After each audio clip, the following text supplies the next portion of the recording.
नमस्कार, बैजूस आईएएस हिंदी में आप सभी का स्वागत है। और आज हम 16 अगस्त के द हिंदू समाचार पत्र में आए कुछ महत्वपूर्ण समाचारों का विश्लेषण करने वाले हैं। तो आइए शुरू करते हैं आज का समाचार विश्लेषण।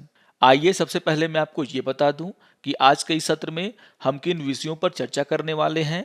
सबसे पहले चीफ जस्टिस ऑफ इंडिया के द्वारा सदन में बहस को लेकर के एक बहुत ही इंपॉर्टेंट बात कही गई है, हम उस न्यूज़ को देखेंगे। इसके अलावा शपथ किसके नाम पर लिया जाए, इसको आधार बना करके एक एडिटोरियल लिखा गया है, हम उस पर भी चर्चा करेंगे। विभाजन को याद करना, इसको आधार बना करके एक एडिटोरियल लिखा गया है, हम उस पर भी बात करेंगे। आज़ादी के बाद भारत का विकास किस तरीके से दूसरे देशों पर निर्भर करता है, उसके आधार पर एक एडिटोरियल लिखा गया है, हम उस पर भी चर्चा करने वाले हैं। अफगानिस्तान को लेकर के बहुत सारे न्यूज़ हैं आज के पेपर में, हम उस पर भी चर्चा करेंगे। और सबसे अंतिम में इन विषयों पर आधारित मुख्य परीक्षा के अभ्यास प्रश्नों पर भी हम चर्चा करने वाले हैं। तो आइए शुरू करते हैं आज का समाचार विश्लेषण। आज के पेपर के पेज नंबर 1 पर एक न्यूज़ आया जो कि जीएस पेपर 2 पॉलिटी और गवर्नेंस से जुड़ा हुआ है। यहाँ पर चीफ जस्टिस ऑफ इंडिया के द्वारा सदन में होने वाली बहसों का जिक्र किया गया है और उनके द्वारा कहा गया है कि सदन में जो बहसें होती हैं वो कानून को स्पष्ट करने की कुंजी है। और यहाँ पर उनके द्वारा सदन में रचनात्मक बहस के ऊपर बल दिया गया है। यहाँ पर सीजीआई के द्वारा पुरानी बातों को याद करते हुए ये कहा गया है कि पहले विधानसभाओं में, लोकसभा में, राज्यसभा में किसी भी कानून के ऊपर खुलकर बहस हुआ करती थी। सांसदों के द्वारा कानून पर बहुत ही बुद्धिमान और रचनात्मक बहसें होती थीं। उनके द्वारा कानून की कमियों को निकाला जाता था जिससे कानून और स्पष्ट हो जाता था। लेकिन यहाँ पर उनके द्वारा कहा गया है कि अभी जो हालात है वो बहुत ही खेदजनक हैं, क्योंकि यहाँ पर बिना बहस के बहुत सारे कानूनों को पास कर दिया गया है जिसके कारण कानून में बहुत सारी कमियां पाई जा रही हैं। कानून किस उद्देश्य से बनाया गया है इसमें स्पष्टता नहीं है। उन्होंने कहा कि कोर्ट को यह पता नहीं है कि कानून किस उद्देश्य से बनाया गया है, जिसके कारण सरकार को काफी मुकदमेबाजी, असुविधा और नुकसान के साथ साथ जनता को भी असुविधा हो रही है। जैसा कि आप सभी जानते होंगे कि पिछले दिनों इतने सारे व्यवधानों के बावजूद सरकार ने लोकसभा में 20 और राज्यसभा में 19 विधेयकों को बिना किसी चर्चा के पास कर दिया और इसी के आलोक में उन्होंने ये सारी बातें कही हैं। उनका कहना है कि आज़ादी के बाद संसद में बहुत सारे लॉयर हुआ करते थे, कानून के ज्ञाता हुआ करते थे और उनके द्वारा हर कानून पर बहुत ही सूक्ष्म तरीके से चर्चा की जाती थी। लेकिन समय के साथ साथ संसद में कानून के जानकारों की संख्या कम होने लगी, जिसका खामियाजा अब देश को भुगतना पड़ रहा है, क्योंकि यहाँ पर बहुत सारे कानून बिना किसी चर्चा के पास कर दिए जा रहे हैं, जिसके कारण उसमें जो कमियां हैं वो सामने नहीं आ पा रही। यहाँ पर सीजीआई के द्वारा ट्रिब्यूनल रिफॉर्म्स बिल ऑफ 2021 की चर्चा की गई है, जिसमें सरकार के द्वारा 9 अपीलिएट ट्रिब्यूनल्स को खत्म कर दिया गया।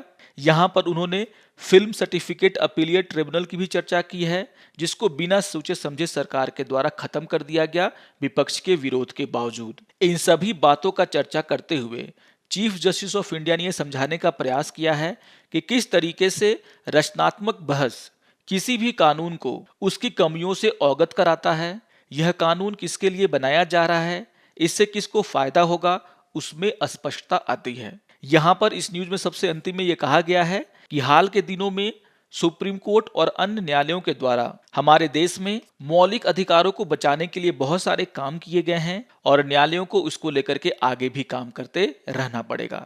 तो बहुत ही इंपॉर्टेंट मुद्दा उठाया है चीफ जस्टिस ऑफ इंडिया ने। आप सभी जानते हैं कि हमारे देश में लोकसभा और राज्यसभा का मुख्य कार्य किसी भी कानून पर चर्चा करना है, उस कानून में क्या कमियां हैं उसे निकालना है, विपक्षी दलों के द्वारा उस कानून में क्या संशोधन किए जा रहे हैं उस पर बहस होनी चाहिए, सरकार क्या क्या मत है इस पर भी बहस होनी चाहिए और इन बहसों के माध्यम से ही किसी भी कानून का कमियों को दूर किया जा सकता है, जिससे कि सरकार के साथ साथ जनता को भी सुविधा हो, जिसकी कमी अभी साफ साफ देश में देखी जा रही है। आज ये एक और एडिटोरियल की हम यहाँ पे चर्चा कर लेते हैं। आज के पेपर के पेज नंबर 9 पर एक एडिटोरियल आया जिसका शीर्षक है an oath in whose name, और ये टॉपिक जीएस पेपर 2 पॉलिटी और गवर्नेंस से जुड़ा हुआ है। इस एडिटोरियल में लेखक के द्वारा एक बहुत ही महत्वपूर्ण मुद्दा उठाया गया है, जिसमें उनका कहना है कि संवैधानिक पद धारण करने वाले व्यक्ति की निष्ठा केवल संविधान के प्रति होनी चाहिए। इस एडिटोरियल की शुरुआत में कर्नाटक में हुए एक शपथ ग्रहण समारोह का जिक्र किया गया है, जिसमें कुछ कैबिनेट मंत्रियों ने भगवान के नाम पर शपथ ली और इसी को समझाते हुए उन्होंने संविधान सभा के एक चर्चा का जिक्र किया है। यहाँ पर यह बताया गया है कि 17 अक्टूबर 1949 को संविधान सभा में जब प्रस्तावना के ऊपर बहस हो रही थी तो वहां पर अंबेडकर जी के द्वारा प्रस्तावना का प्रस्ताव रखा गया, जहां पर जो पहला लाइन है वो है हम भारत के लोग। इसको देखते हुए एच.वी. कामत के द्वारा प्रस्तावना में एक संशोधन पेश किया गया, जहां पर उन्होंने भगवान के नाम पर हम भारत के लोग का संशोधन पेश किया, यानी कि उनके द्वारा प्रस्तावना का जो पहला लाइन है उसमें भगवान के नाम पर ये जो लाइन है उसे जोड़े जाने की बात कही गई। इस संशोधन को पेश करने के बाद संविधान सभा के एक अन्य सदस्य ए थानु पिल्लई ने इसका विरोध किया और उन्होंने कहा कि यह आस्था की स्वतंत्रता के मौलिक अधिकार को प्रभावित करता है, क्योंकि हमारे संविधान में मनुष्य को ईश्वर में विश्वास करने या नहीं करने का अधिकार दिया गया है और इसके आधार पर अगर हम ये वर्ड जोड़ देते हैं तो इससे आस्था की स्वतंत्रता के मौलिक अधिकार को ठेस पहुंचेगा और इसको लेकर के ए थानु पिल्लई के द्वारा इसका विरोध किया गया। इसके अलावा एच.एन. कुंजरू ने भी इस संशोधन का विरोध किया और उन्होंने कहा कि हमें प्रस्तावना में संकीर्ण सांप्रदायिक भावना नहीं दिखानी चाहिए, जो कि संविधान की भावना के विपरीत हो। इस चर्चा के अंत में सभा के अध्यक्ष ने इस संशोधन को मतदान के लिए रखा, जहां पर यह संशोधन हार गया और उसके बाद हमारी प्रस्तावना हम भारत के लोग से ही शुरू होती है। इस बात का जिक्र करते हुए यहाँ पर समझाने का प्रयास किया गया है कि किस तरीके से जो शपथ है वो धर्मनिरपेक्ष होना चाहिए। यहाँ पर एक पुस्तक का जिक्र किया गया है जिसका नाम है रिपब्लिक ऑफ रिलीजन और यहाँ पर यह बताने का प्रयास किया गया है कि किस तरीके से ब्रिटिश सरकार के जमाने में भी भारत सरकार अधिनियम 1935 के तहत सरकारी अधिकारियों को शपथ लेना पड़ता था, जिसमें भगवान का कोई उल्लेख नहीं होता था। हालांकि जब हमारा संविधान बनाया गया तो संविधान बनाने वालों ने धर्मनिरपेक्षता के इस अवधारणा को खारिज कर दिया और कार्यालय धारण करने वाले लोगों को भगवान के नाम पर शपथ लेने का विकल्प दिया। यदि वे चाहे तो भगवान के नाम पर शपथ ले सकते हैं। लेकिन इस एडिटोरियल में एक और मामले का जिक्र किया गया है और ये मामला एक विधायक उमेश चिलियल से संबंधित है, जिसके शपथ को केरल उच्च न्यायालय के द्वारा रद्द कर दिया गया था। यहाँ पर यह बताया गया है कि जब विधायक के द्वारा शपथ लिया जा रहा था तो उन्होंने श्री नारायण गुरु के नाम पर शपथ ली, जिनको वे भगवान के समकक्ष मानते थे। यहाँ पर यह मामला जब केरल उच्च न्यायालय में गया तो केरल उच्च न्यायालय ने उनके शपथ को रद्द कर दिया।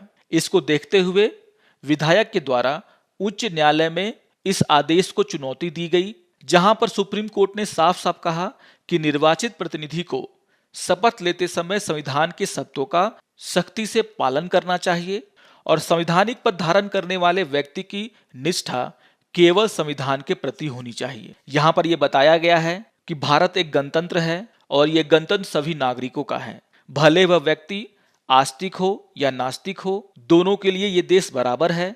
अलग अलग जाति और धर्म होने के बावजूद संवैधानिक पद पर आसीन व्यक्ति की निष्ठा सिर्फ और सिर्फ संविधान के प्रति होती है और इसीलिए जब वो किसी संवैधानिक पद का शपथ लेता है तो उसे संविधान का ही शपथ लेना चाहिए। तो एक बहुत ही इंपॉर्टेंट मामला यहाँ पर उठाया गया है इस एडिटोरियल में और ये कहने का प्रयास किया गया है कि जो व्यक्ति संवैधानिक पद धारण करता है उसे सिर्फ और सिर्फ संविधान के प्रति ही निष्ठावान होना चाहिए और जब वो ऑथ लेता है, शपथ लेता है, तो उसे संविधान की ही शपथ लेनी चाहिए, भले वो व्यक्ति भगवान में विश्वास रखता हो या ना रखता हो। तो ये एडिटोरियल आपके लिए बहुत ही इंपॉर्टेंट है और इसे आप लोग जरूर ध्यान से पढ़ेंगे। आइए एक और एडिटोरियल की हम यहाँ पे चर्चा कर लेते हैं। आज के पेपर के पेज नंबर 8 पर एक एडिटोरियल आया जिसका शीर्षक है मेमोरीज। ये एडिटोरियल 14 अगस्त को विभाजन भयावह स्मरण दिवस यानी कि पार्टीशन हॉरर रिमेम्बरेंस डे के रूप में मनाए जाने को लेकर के है।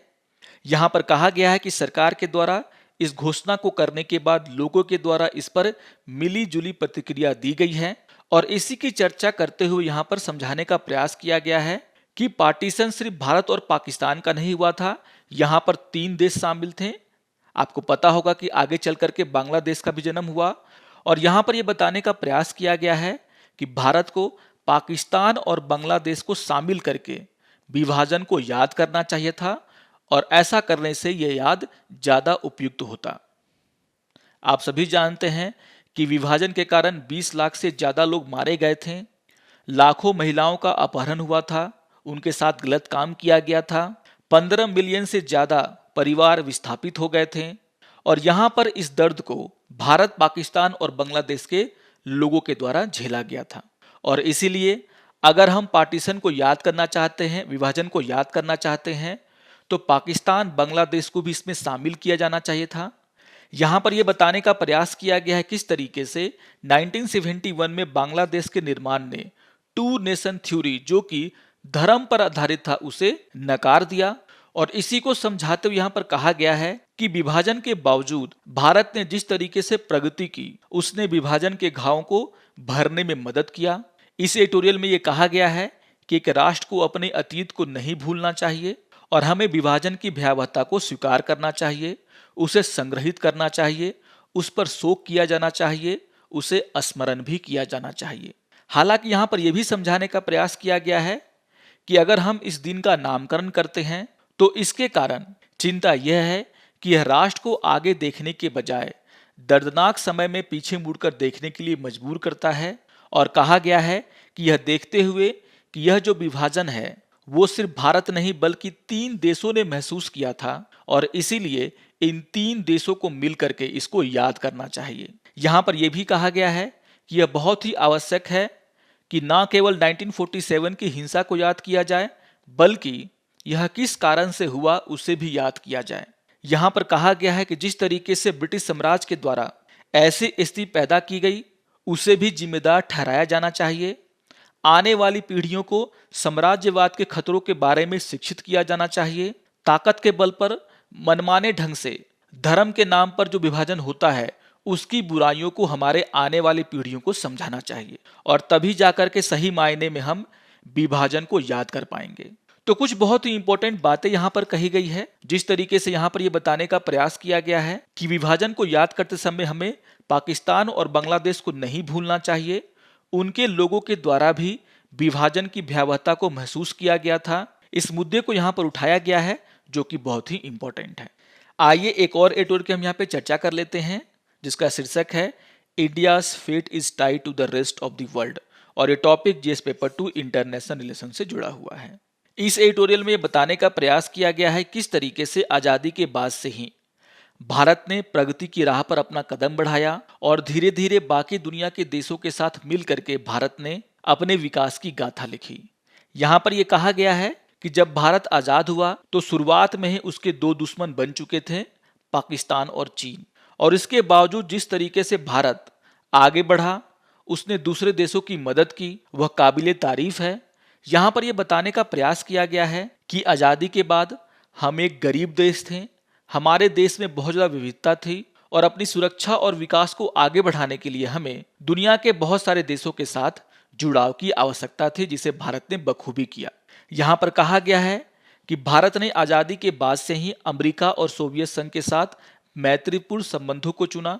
और यहाँ पर यह बताने का प्रयास किया गया है कि आज़ादी के तुरंत बाद वास्तव में भारत को पश्चिम के अधिकांश देशों के द्वारा विकास और सैन्य सहायता दी गई थी, लेकिन 1950 के बाद भारत की दोस्ती सोवियत संघ के साथ ज्यादा हुई और सोवियत संघ के द्वारा हमें विकास और सैन्य सहायता में मदद पहुंचाई गई। यहाँ पर यह कहा गया है कि आज़ादी के बाद से ही भारत के द्वारा पूरी दुनिया में उपनिवेश को समाप्त करने के लिए एक सक्रिय भूमिका निभाई गई। एशिया और अफ्रीका में बहुत सारे स्वतंत्रता आंदोलनों को हमारे द्वारा समर्थन मिला। कुछ मामलों में भारत के द्वारा सुरक्षा सहायता भी प्रदान की गई, जिसमें कोरिया और कांगो का सैन्य मिशन का भी जिक्र किया गया है। यहाँ पर बताया गया है कि किस तरीके से शीत युद्ध में भारत ना तो रूस के खेमे में था, ना ही अमेरिका के खेमे में था, उसने दोनों के साथ अपने मैत्रीपूर्ण संबंध बनाए रखे थे। शीत युद्ध के बाद की घटनाओं का जिक्र करते हुए यहाँ पर समझाने का प्रयास किया गया है। यहाँ पर बताया गया है किस तरीके से 1991 में खाड़ी युद्ध के परिणाम स्वरूप भारत में भुगतान संतुलन संकट आया था और जिसके कारण भारत में उदारीकरण का युग शुरू हुआ।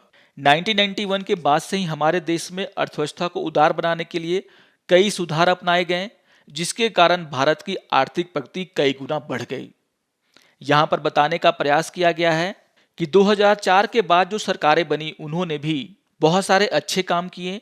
यहाँ पर 2004 में अमेरिका के साथ निगोशिएट करके भारत को एक न्यूक्लियर स्टेट का दर्जा दिलाने की भी बात कही गई है। यहाँ पर यह समझाने का प्रयास किया गया है किस तरीके से 2000 के बाद हमारे रिश्ते यूरोपीय यूनियन के देशों के साथ बढ़ने शुरू हो गए। यहाँ पर यह बताने का प्रयास किया गया किस तरीके से 1947 में आज़ादी के बाद से ही भारत प्रगति की राह पर आगे बढ़ा। भारत के द्वारा शुरू से ही दुनिया के जो महत्वपूर्ण मामले हैं उसमें अपनी निष्पक्ष राय रखी गई। इन सभी बातों का यहाँ पर जिक्र किया गया है और समझाया गया है कि किस तरीके से 1947 के बाद से ही पूरी दुनिया के देशों के साथ अपने रिलेशन को अच्छा करने में लगा रहा और जिसके कारण भारत की छवि विदेशों में अच्छी है, जिसके कारण भारत में बहुत सारे लोग आकर के निवेश करते हैं। बहुत सारे देशों के द्वारा हमें सैन्य सहायता पहुंचाई जाती है और इन सभी का जिक्र करते यहाँ पर समझाने का प्रयास किया गया है कि भारत का भविष्य दुनिया के अन्य देशों के भविष्य के साथ जुड़ा हुआ है और हमें दुनिया के देशों के साथ अपने रिश्तों को मजबूत करना चाहिए। आइए अब कुछ और न्यूज़ को देख लेते हैं। आज के पेपर में अफगानिस्तान को लेकर के बहुत सारी बातें कही गई हैं।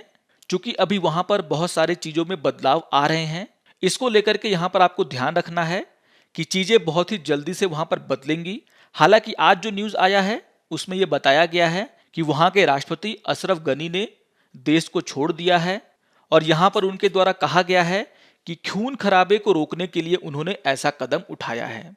इसके अलावा आज के न्यूज़पेपर में यह भी बताया गया है कि भारत के द्वारा भी काबुल से अपने लोगों को निकाले जाने की व्यवस्था की जा रही है और एयर इंडिया के एक फ्लाइट के द्वारा 129 लोगों को काबुल से वापस लाया गया है। तो वहां पर चीजें बहुत ही तेजी से बदल रही हैं, हमें उनके हर एक न्यूज को ध्यान में रखना होगा। यहाँ पर एक और न्यूज आया है जिसमें यह कहा गया है कि Kabul airport close to commercial flight. तो जैसा कि आप सभी जानते हैं काबुल के आसपास तालिबान के लोग खड़े हैं और उसको देखते हुए काबुल एयरपोर्ट को भी बंद कर दिया गया है और यहाँ पर बहुत सारे देशों के मिलिट्रीज के द्वारा अपने अपने लोगों को यहाँ से बाहर निकाला जा रहा है। अमेरिका के द्वारा, ब्रिटेन के द्वारा, कनाडा के द्वारा अपनी सेना को वहां पर भेजा गया है ताकि वे अपने अपने देश के लोगों को वहां से सुरक्षित निकाल सके। तो अभी अफगानिस्तान में जो घटनाएं हैं वो बहुत ही तेजी से बदलेंगी और इसको देखते हुए आपको उसके न्यूज को ध्यान में रखना होगा। आइए अब आज के समाचारों पर आधारित मुख्य परीक्षा के अभ्यास प्रश्नों पर चर्चा कर लेते हैं। यहाँ पर क्वेश्चन नंबर 1 है, संवैधानिक पद धारण करने वाले व्यक्ति की निष्ठा केवल संविधान के प्रति होनी चाहिए, इस कथन पर चर्चा करें। तो इस पर हमने चर्चा की। यहाँ पर यह समझाने का प्रयास किया गया है किस तरीके से एक व्यक्ति भगवान को मान भी सकता है, भगवान को नहीं भी मान सकता है, ये उसका संवैधानिक अधिकार है। लेकिन जो व्यक्ति संवैधानिक पद पर बैठ रहा है उसे सिर्फ और सिर्फ संविधान का ही शपथ लेना चाहिए, क्योंकि वह भारत की जनता और संविधान के प्रति जवाबदेह होता है। और इन सभी की चर्चा करते हुए आपको यहाँ पर समझाना है कि किस तरीके से संवैधानिक पद धारण करने वाले व्यक्ति की निष्ठा केवल और केवल संविधान के प्रति ही होनी चाहिए। आइए देख लेते हैं दूसरे क्वेश्चन को। दूसरा क्वेश्चन है, सदन की बहसें कानूनों को स्पष्ट करने की कुंजी है, इस पर अपनी राय रखें। तो जिस तरीके से चीफ जस्टिस ऑफ इंडिया के द्वारा यह निराशा जताई गई कि संसद में चर्चाएं बहुत ही कम हो रही है, बिना चर्चा के बहुत ही महत्वपूर्ण कानूनों को पास कर दिया जा रहा है। और आप सभी जानते हैं कि अगर कोई कानून बिना चर्चा के पास होता है तो उस कानून में बहुत सारी कमियां होती हैं, जिसका खामियाजा आगे चल करके जनता और सरकार को भुगतना पड़ता है। तो इसी को ध्यान में रखकर आप यहाँ पर समझाने का प्रयास करें कि किस तरीके से जो बहसें हैं वो कानून को स्पष्ट करती हैं, उनकी कमियों को उजागर करती हैं और यह सरकार और जनता दोनों के लिए सही होता है। तो इंपॉर्टेंट क्वेश्चन है, इस पर अपनी राय जरूर रखें। आशा करता हूं कि आपको आज का ये समाचार विश्लेषण पसंद आया होगा। अगर आपको ये समाचार विश्लेषण पसंद आए तो आप जरूर इसे लाइक करें, शेयर करें और दूसरों को भी सब्सक्राइब करने के लिए प्रेरित करें। तो मिलते हैं समाचार विश्लेषण के अगले अंक में। तब तक के लिए नमस्कार और धन्यवाद।